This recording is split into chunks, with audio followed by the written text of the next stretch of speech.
नमस्कार सर्वांना. सामाजिक न्याय विभागाने हॉस्टेलसाठी नवीन वेबसाईट सुरू केलेली आहे. तसेच या वेबसाईटवर सन 2026 साठी हॉस्टेलचे अर्ज भरण्यास सुरुवात झालेली आहे.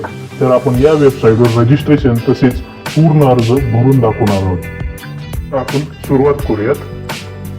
या नवीन वेबसाईटची लिंक मी तुम्हाला आपल्या डिस्क्रिप्शन बॉक्समध्ये तसे या व्हिडिओच्या बॉटम साईडला तुम्हाला ब्लिंक होताना दिसत असेल. ती लिंक वेबसाईट टाकून घ्यायची गुगलवर. ते टाकल्यानंतर हा विंडो ओपन होईल. त्यानंतर आपल्याला रजिस्ट्रेशनवर क्लिक करायचं आहे. त्यानंतर युजर नेम टाकून घ्यायचं आहे. युजर नेम तुम्हाला जे हवं आहे ते टाकून घ्यायचं. त्यानंतर पासवर्ड टाकून घ्यायचा आहे. कन्फर्म करायचा पासवर्ड कन्फर्म झाल्यानंतर जेव्हा ईमेल आयडी आणि मोबाईल नंबर टाकायचा आहे, तो ईमेल आयडी आणि मोबाईल नंबर आपल्याला कायमस्वरूपी जतन करून ठेवायचा आहे. त्यामुळे ईमेल आयडी आणि मोबाईल नंबर असा टाका जो तुमच्याकडे कायमस्वरूपी राहील. तर आपल्याला ते व्हेरीफाय करून घ्यायचं आहे. त्या दोन्हीवर आपल्याला OTP जाईल. तेव्हा तुम्ही ईमेल आयडी वर टाकेल तेव्हा ईमेलला OTP जाईल आणि मोबाईल टाकल्यानंतर मोबाईल नंबरला OTP जाईल. ते दोन्ही OTP टाकून आपल्याला व्हॅलिडेट करून घ्यायचं आहे. त्यानंतर खाली कॅप्चा भरून सेव्ह करायचं आहे.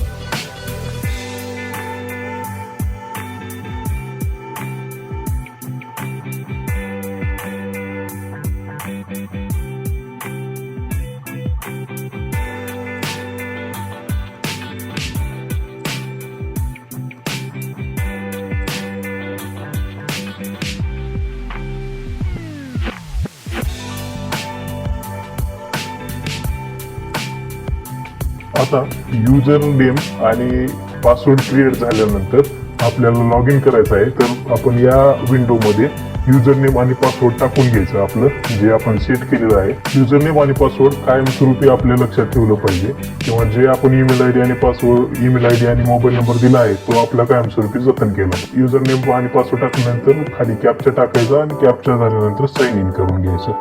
साइन इन झाल्यानंतर आपल्याला आपला आधार नंबर व्हेरीफाय करायला सांगेल. तर आपण आपला 12 अंकी असलेला आधार नंबर व्यवस्थितरित्या टाकून घ्यायचा आहे.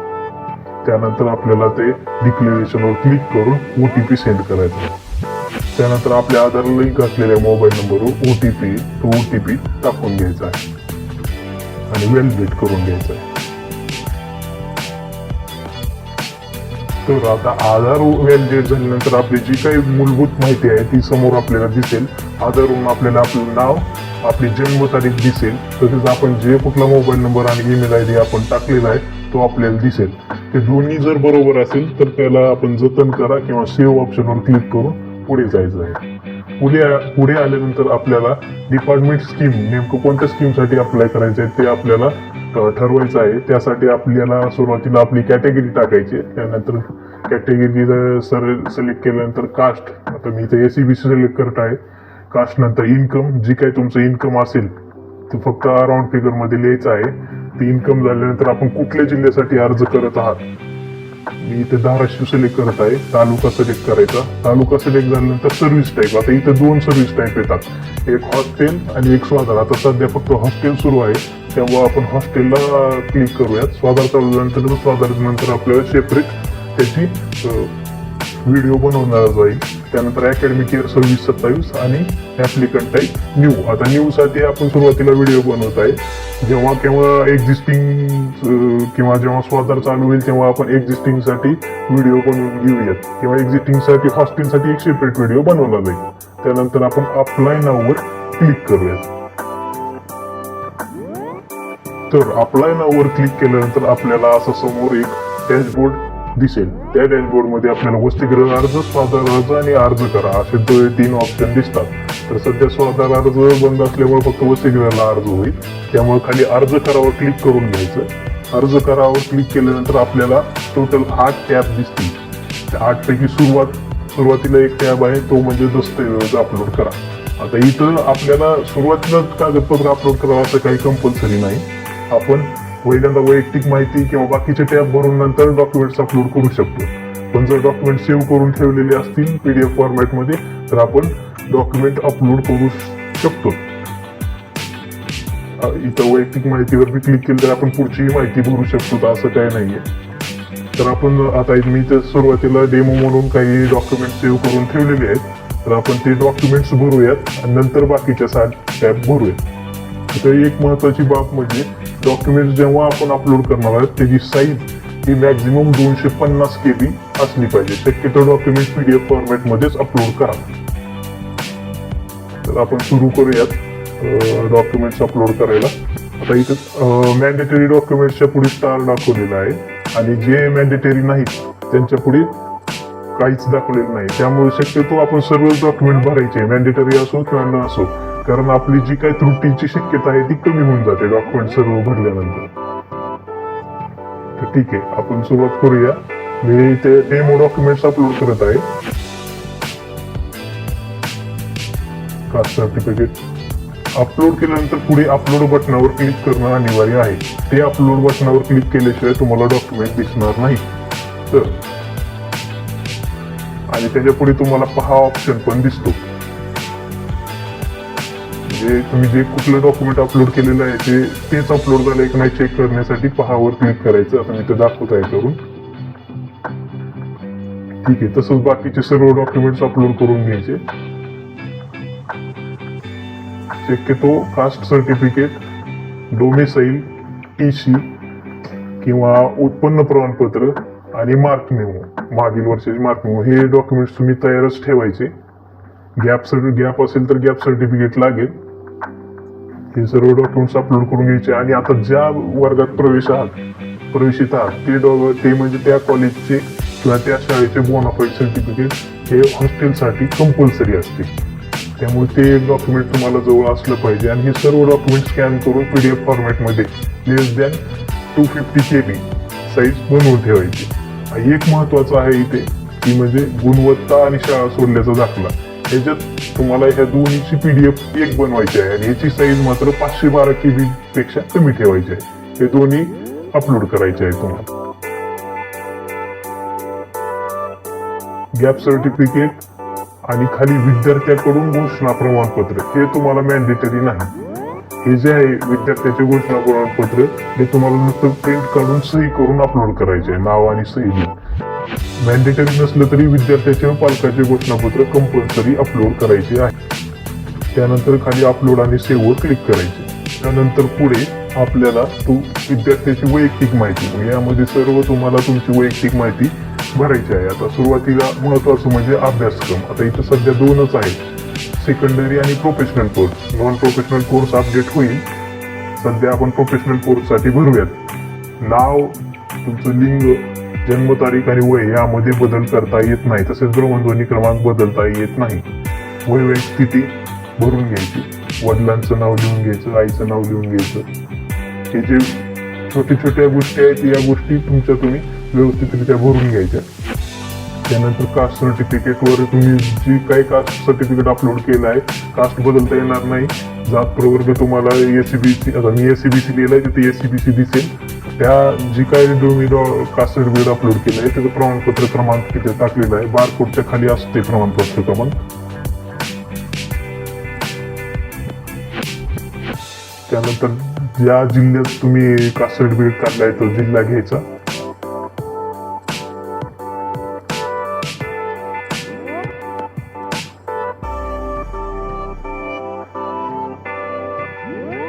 त्यानंतर अर्जदाराचे जे काय पूर्ण नाव आहे, जे कास्ट सर्टिफिकेटवर नाव आहे ते परिपूर्ण नाव आहे त्या स्थितीत लिहून घ्यायचे आहे.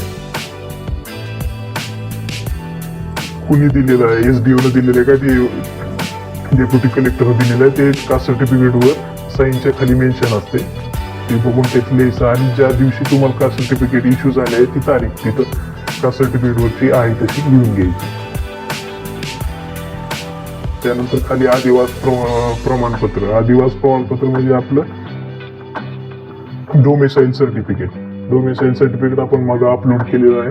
डोमिसाईल सर्टिफिकेटवर पण सेम तसंच त्याचा डोमिसाईल क्रमांक असतो. तो क्रमांक आपल्याला आहे ते डोमिसाईल सर्टिफिकेटवरचा बघून लिहायचा आहे. त्यानंतर ते डोमिसाईल सर्टिफिकेट आपल्याला दिले कोणी आहे, कुठल्या ऑथॉरिटीने दिलेलं आहे, तहसीलदारनं दिलेलं आहे, नायब तहसीलदारनं दिलेलं आहे, ते सर्टिफिकेटवर मेन्शन केलेलं असतं. ते चेक करायचं आणि ते चेक करून तिथं ज्या कुठल्या ऑथॉरिटीने तुम्हाला ते इश्यू केलेलं आहे त्या ऑथॉरिटीला सिलेक्ट करायचं.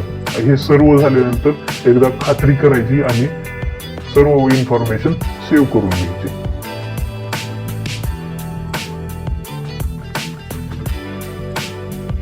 नेक्स्ट टॅब आहे पत्ता. तर अर्जदाराचा पत्ता जे काय आपल्या आधार कार्डवर असेल किंवा जिथे तुम्ही कायम स्वरूपात राहतात तो कायमचा पत्ता आपल्याला सध्या इथे लिहून टाकायचा आहे. व्यवस्थित पत्ता लिहायचा आहे, कारण सर्व पत्रव्यवहार हा आपला या पत्त्यावर केला जातो. त्यामुळं पत्ता आणि जी काय पिनकोड आहे यामध्ये चूक होऊ द्यायची नाही. तालुका जिल्हा जे काय ते व्यवस्थितरित्या मेन्शन करून घ्यायचं. आणि त्यानंतर अर्जदाराचा सध्याचा पत्ता. आता सध्याचा पत्ता काही विद्यार्थी आता ऍडमिशन घेतली असते त्यामुळे सध्याचा पत्ता नसतो. त्यामुळे सध्याच्या पत्त्याला तुम्ही कायमचा पत्ता जरी सध्या क्लिक केलं तरी काही अडचण नाही. तर कायमच्या पत्त्यावर क्लिक करून घ्यायचं. सेम त्याच प्रकारे जतन केल्यानंतर पुढच्या ह्याच्यात सेम तसंच आपल्या पालकांचा पत्ता, जो काही आपले पालक जिथे गावाकडे राहत असतील किंवा ज्या ठिकाणी राहत असतील तो परिपूर्ण पत्ता लिहून घ्यायचा आहे. आता इथे एक नवीन बाब म्हणजे जी काय तुम्ही पत्ता लिहिलात त्यानंतर ईमेल आयडी. आता ईमेल आयडी मॅन्डेटरी नाही, पण जर वडिलांची मेल आयडी असेल तर मेल आयडी भरून घ्यायची. आणि मोबाईल नंबर मात्र कंपल्सरी आहे. मोबाईल नंबर वडिलांचा किंवा जे कोण तुमचे पालक असतील त्या पालकांचा चालू मोबाईल नंबर भरून घ्यायचा, जेणेकरून जर तुमच्या मोबाईलवर कॉन्टॅक्ट झाला नाही तर ऑफिस तर्फे पालकांना कॉन्टॅक्ट केला जातो. तर आता नेक्स्ट टॅब आहे चालू अभ्यासक्रम. या टॅबमध्ये तुम्हाला सध्या तुमचा जो अभ्यासक्रमात तुम्ही प्रवेशित आहात त्या अभ्यासक्रमाचे व त्या संस्थेचे तुम्हाला डिटेल्स भरून घ्यायचे आहेत. तर मी तर MC अभ्यासक्रम कन्सिडर करतो आणि डिटेल्स भरून घेतो. संस्था जिल्हा येणार माझा धाराशिव, तालुका येणार धाराशिव. तर पात्रता मी PG कोर्स कन्सिडर करत आहे, त्यामुळे पोस्ट ग्रॅज्युएशन कोर्स. प्रवाह इंजिनिअरिंग आहे, मेडिकल आहे, सायन्स आहे, तो प्रवाह निवडून घ्यायचा. आता माझा MCA असल्यामुळे इथं प्रवाहामध्ये MCA मेन्शन आहे, तर मी MCA कन्सिडर करतो. MCA वर क्लिक करतो. त्यानंतर महाविद्यालयाचे नाव, ज्या महाविद्यालयात तुम्ही प्रवेशित आहात त्या महाविद्यालयाचं नाव दिसेल तुम्हाला, त्या महाविद्यालयावर क्लिक करायचं. नसेल तर खाली ऑर्डर्स मध्ये मेन्शन करून महाविद्यालय मेन्शन करायचं. आता कोर्स कोणता आहे कोर्स मेन्शन करून घ्यायचा. कोर्सवर क्लिक केल्यानंतर कसे ऍडमिशन झाले आहे, कॅपराऊंड, अभ्यासक्रमाचे वर्ष कुठले आहे चालू. तर फर्स्ट इयरला आहे म्हणजे 2026 पासून सुरुवात होणार. अभ्यासक्रमाचे वर्ष फर्स्ट इयर पूर्ण आहे का, कसे परस्युइंग फर्स्ट इयर परस्युइंग करायचं. प्रवेशाची तारीख तुम्ही घेऊ शकता जेव्हा ऍडमिशन झालेली आहे, तर मी ते 8 तारीख घेऊन ठेवतो. बाकी व्यावसायिक जर गॅप असेल तर गॅप मेन्शन करायचा. मोड रेग्युलरच येणार ऑब्विसली आणि सेव्ह करून घ्यायचा. त्यानंतर सेव्ह केलेला डाटा एकदा क्रॉस चेक करून घ्यायचा आणि पुढे जायचं. आता पुढे गेल्यानंतर नेक्स्ट टॅब येतो मागील अभ्यासक्रम.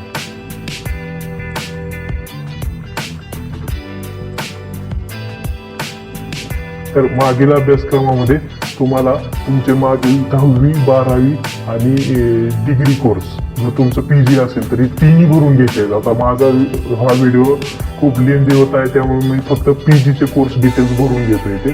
पण इथे 10वी 12वी आणि डिग्री जर PGला असेल तर हे तिन्ही भरणे अनिवार्य आहे. मी ते भरून घेतो. मी फक्त डिग्री कोर्सेस भरून घेतो. अंडर ग्रॅज्युएशन BCAचे कोर्स भरून घेतो. प्रवाह सायन्स निवडतो. कॉलेजचं नाव ॲडव्हान्स कॉलेज घेतो. अभ्यासक्रम BCA घेतो. बोर्ड ऑटोमॅटिक डाटा येतो, फक्त क्लिक करायचं काम आहे. शिक्षण रेग्युलर प्रवेश कधी झालाय, उत्तीर्ण कधी झाला लिहून घ्यायचं. जर गॅप असेल तर गॅप मेन्शन करायचा, टक्केवारी मेन्शन करायची. इथे मात्र तुम्हाला मार्क मेमो अपलोड करणं गरजेचं आहे. तर मॅन्डेटरी नसलं तरी मार्कशीट अपलोड करा, जेणेकरून तुमच्या जे काय अर्ज आहे अर्जामध्ये त्रुटी निघायचे चान्सेस खूप कमी निघतात. त्यानंतर जतन करून घ्यायचं. नेक्स्ट टॅब आहे तो म्हणजे हॉस्टेल प्रेफरन्सेस. आता तुम्हाला हॉस्टेलला हॉस्टेल कोणतं निवडायचं आहे ते ठरवायचं आहे. तर यामध्ये हॉस्टेल निवडताना आता मी सध्या धाराशिव या जिल्ह्याला किंवा तालुक्याला अप्लाय केलेले आहे. धाराशिवमध्ये किंवा उस्मानाबादमध्ये फक्त एकच हॉस्टेल आहे, तर मी एकच निवडू शकतो. बाकीच्या तालुक्याचे हॉस्टेल निवडण्याचा विषय येणारच नाही, कारण माझं जर शाळा किंवा कॉलेज जर धाराशिवमध्ये आहे तर मी कळंबला कसं राहील. किंवा ते योग्य राहील का. त्यामुळे ज्या तालुक्यात आपले ऍडमिशन आहे केवळ त्याच तालुक्यात फक्त हॉस्टेल निवडायचं, इतर तालुक्याचं हॉस्टेल निवडायचं नाही. ते निवडल्यानंतर जतन करून घ्यायचं. सर्वात महत्वाचा टॅब म्हणजे इतर तपशील. इतर तपशील मध्ये सगळ्यात महत्वाची बाब आहे तुमचं बँक तपशील. बँक तपशील तुम्ही व्यवस्थितरित्या भरणं अनिवार्य आहे, कारण या बँक अकाउंटवर तुमचा जो काही भत्ता आहे, भत्ता म्हणा किंवा जर हा फॉर्म तुमचा हॉस्टेलला सिलेक्शन नाही जर स्वाधार वर्ग झाला तर स्वाधारची जी काही रक्कम आहे तर त्या अकाउंटवर जमा केली जाते. तर सुरुवातीला इतर तपशीलमध्ये वरिटी नाही तुमचा व्यावसायिक अभ्यासक्रमासाठी कोणताही देखभाल भत्ता या अगोदर घेतला आहे का, तर नाही. जर घेतला असेल तर होय म्हणायचं. तुम्ही जिल्ह्यात उपलब्ध हा अभ्यासक्रम तुमच्या जिल्ह्यात आहे का, हो जिल्ह्यातच आहे, आणि उपलब्ध नसेल तर नाही म्हणायचं. यापूर्वी शासकीय विसर्गात राहिलात का, तर नाही. आता इथं बँक डिटेल्स भरताना मात्र एकदम काळजीपूर्वक बँक डिटेल्स भरायचे आहेत. यानंतर एकदा भरल्यानंतर परत बँक डिटेल्स एडिट करता येत नाही. बँक डिटेल्स आणि बँक खातेदाराचं नाव म्हणजे तुमचं पासबुकवर जे नाव आहे ते ॲज इट इज लिहून घ्यायचं आहे. IFSC code as it is लिहायचं आहे.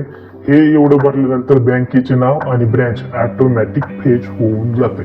आता इथे तुम्हाला दिसून जाईल मी IFSC कोड भरल्यानंतर बँकेचे नाव आणि बँकेची शाखा ऑटोमॅटिक डिटेक्ट होऊन जाते. अकाउंट डिटेल्स क्रॉस व्हेरीफाय केल्यानंतरच डिक्लेरेशनवर क्लिक करून जतन करायचे आहे.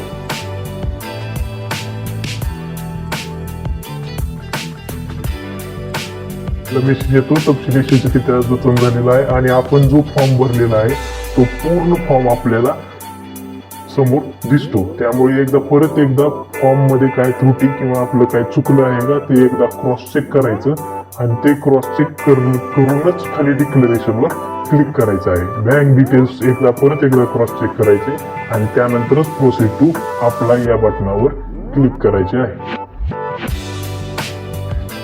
आता मी प्रोसीड टू अप्लाय या बटनावर क्लिक करतो. तर मी प्रोसीड टू अप्लाय या बटनावर क्लिक केल्यानंतर माझा पूर्ण फॉर्म भरलेला तुम्हाला तुमच्या डॅशबोर्डला दिसेल.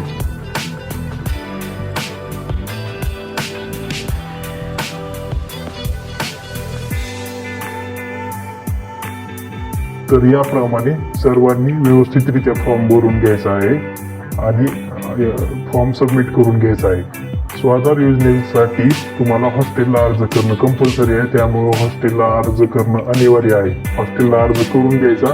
जर हॉस्टेलला नंबर नाही लागला तर आपला अर्ज स्वाधारकडे वर्ग करण्यात येईल आणि ज्या विद्यार्थ्याचे रिन्युअल आहेत अशा विद्यार्थ्यांना स्वाधारला अर्ज करावा लागेल. स्वाधारची जेव्हा वेबसाईट चालू होईल त्याप्रमाणे या पद्धतीनेच तुम्हाला एक व्हिडिओ शेअर केला जाईल आपल्या YouTube चॅनेलवर आणि व्यवस्थितरित्या फॉर्म कसा भरायचा आणि व्यवस्थितरित्या विदाऊट त्रुटी फॉर्म कसा सबमिट करायचा याबाबत माहिती दिली जाईल. जर आपल्याला हा व्हिडिओ आवडला असेल तर चॅनेलला नक्की सबस्क्राईब करा, लाईक करा, शेअर करा. थँक्यू.